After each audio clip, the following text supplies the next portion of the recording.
Iranian government have vowed to retaliate if Israel ventures to retaliate and attack it in its territory. So this attack overnight is right into the Iranian territory by Israel. Now the Iranian have vowed that they will retaliate. And that is why the Americans, the British, the Germans and the French and the greater Europe have cautioned Israel not to retaliate, but go the path of dialogue and engagement. And Israel had actually called for a meeting of the United Nations Security Council, and it fell short of the demand that Iran should be sanctioned. Iran was not sanctioned. All the speakers at the Security Council drew caution, called the two warring parties to caution. But Israel has thrown caution to the wind, and it has not heeded its partners' caution and has attacked Iran. You can bet and be sure 100% Iran would retaliate. Iran will not let itself down. I am sure from all indicators, from all the policy statements and the statements by Iran, that Iran will retaliate and will take back a pound of flesh on Israel. That is not in doubt. Now, what is in doubt? If Iran does retaliate on Israel, embark on a retaliatory measure on Israel, would the United States, which had warned Israel not to attack, and claim that it will not back Israel if Iran does attack, what would they do? What would the US do? What would the UK do? And what would the Germans and the French and all parts of Europe do? Or the North Atlantic Treaty Organization members? What would they do in this spectacle if Iran does retaliate? For sure, Iran will retaliate this. It will take its own pound for pound and a measure for a measure. That is not in doubt. But what is in doubt, and what is not very clear, if Iran does retaliate, would the United States stand by and watch and live to a billion of its words because it had warned Israel not to retaliate? Would the Americans now watch? This is not very likely. My feelings, my observation is that Americans would support.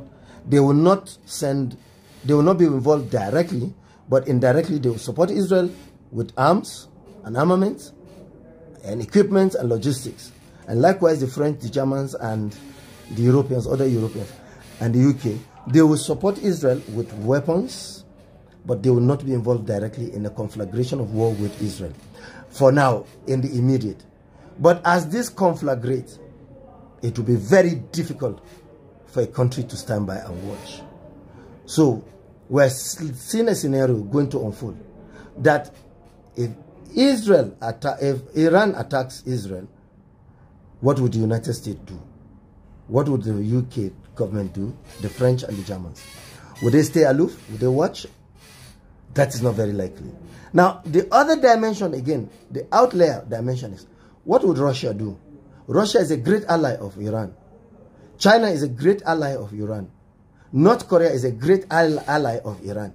And these countries are also in a form of shadow war with the United States. All of these countries that are aligned with Iran are in one form or the other having shadow wars with Iran. And of a serious one is the Ukraine-Russian war. And we have seen the United States, the French, the Germans, the Brits, playing double standard. While they speak from this side of the mouth with regards to Iran, with Russia-Ukraine conflict, they are speaking with a different language with regards to Israel-Palestinian conflict. How overnight in 6 months, Israel killed 33,000 Palestinians in Gaza after the 7th October attack. And nobody is talking about the attacks, the violation of religious rights, the stealing of land, the settler incursion of land into Palestinian territory and taking over of land forcefully, violently, and killing Palestinians. While the Israelis are armed to the teeth and supported by United States, America, Germany, and Britain to kill Palestinians, to take over their land, deny them their right of land, over land. Now, right from October 7th till date, Israel, as at yesterday, had killed 33,000. Out of these 33,000, it is estimated that 13,000 of these 33,000 are children below the ages of 10. 15,000 are women. So how many thousands have they killed that are men, that are Hamas? Israeli intention, according to them, goal is to exterminate Hamas. Have they succeeded? The conclusion is no. Rather, Israel has succeeded in killing more children and women over men. And it has destroyed billions of property and rendered up to 2 million people internally displaced in Gaza. And that's terrible. And because of the global outcry against the genocidal action of Israel in Palestine, the apartheid, obnoxious